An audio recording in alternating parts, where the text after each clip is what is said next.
বছরের শুরুতে বিশেষ করে সন্তানদের ভর্তি নিয়ে যখন আমরা অনেক অভিভাবকরাই দৌড়ঝাঁপ শুরু করেছি, প্ল্যান পরিকল্পনা করছি, এই সময়টাতে আমি আপনাদের কাছে উদাত্ত আহ্বান করতে চাই, শুরুতে আপনার সন্তান থেকে আপনি কি আশা করেন সে বিষয়টিকে ঠিক করে নেন।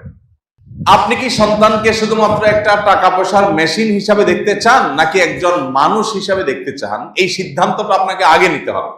আপনি যদি মনে করেন যে আমার সন্তান সে ভালো ক্যারিয়ার গড়বে, এখানে ক্যারিয়ার বলতে সামাজিক একটা অবস্থান হবে আর অনেক টাকা পয়সা কামাবো, যেটা আমার সুখ স্বাচ্ছন্দ্যের কারণ হবে, যেটা আমার সমাজে ভাবমূর্তি উজ্জ্বল করার কারণ হবে, এরকম কিছু আমি চাই, তাহলে তার রুট একটা।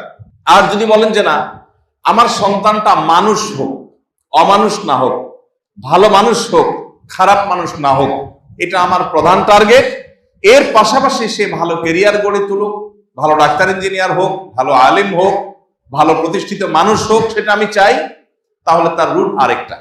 আমি একটি কথা প্রায় বলার চেষ্টা করি যে আমাদের এই সমাজে বেশিরভাগ বাবা মা চায় আমার সন্তান থাকুক দুধে ভাতে, বাস, ফুল স্টপ, দাড়ি, আর কিছু চাওয়া নেই। চাওয়াই এটা যে আমার সন্তান কিসে থাকুক? দুধে ভাতে থাকুক। সন্তান দুধে ভাতে থাকুক, এই চাওয়াটা দোষের না ভাই। আপনার সন্তানের দুধে ভাতে থাকার চাওয়া আপনার মধ্যে থাকুক, কিন্তু তার পাশাপাশি এটাও থাকুক, বরং এটাকে আপনি অগ্রাধিকার দিয়ে ভাবুন যে আমার সন্তান যেন মানুষ হয়ে বেঁচে থাকে। ও যেন ঘুষখোর না হয়, ও যেন সুদখোর না হয়, ও যেন সন্ত্রাসী না হয়, সে যেন চিটার বাটপার না হয়, সে যেন কারো হক মারার মতো মানুষ না হয়, সে যেন কারোর কষ্টের কারণ না হয়, সে যেন ভালো মুসলমান হয়, সে যেন আল্লাহ ভীরু হয়, সে যেন মুত্তাকি পরহেজগার হয়, সে যেন কোরআন ও সুন্নাহকে চিনে। এইটা থাকুক, পাশাপাশি সে তার ভালো ক্যারিয়ার গড়ে তুলুক, সে ভালো ডাক্তার ইঞ্জিনিয়ার হোক। এই চাওয়াটা দোষের নয় ভাইরা আমার।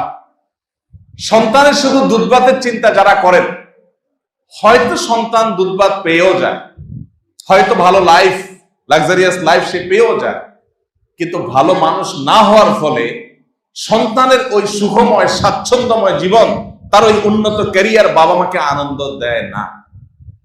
বহু সন্তান আছে, অনেক প্রতিষ্ঠিত হয়েছে, অনেক ভালো জায়গায় গিয়েছে, অনেক বড় চেয়ারে বসেছে, অনেক টাকা পয়সা কামাচ্ছে, অনেক প্রতিষ্ঠিত মানুষ হয়েছে, কিন্তু বাবা মার চক্ষু শীতল হচ্ছে না, নয়ন জোড়াচ্ছে না সে সন্তানকে দিয়ে। কারণ সন্তান অমানুষ। সন্তান বাবা মার প্রতি দায়িত্বশীল না, ভাই বোনের প্রতি দায়িত্বশীল না, সন্তানের ভিতরে তাকওয়ার ঘাটতি আছে।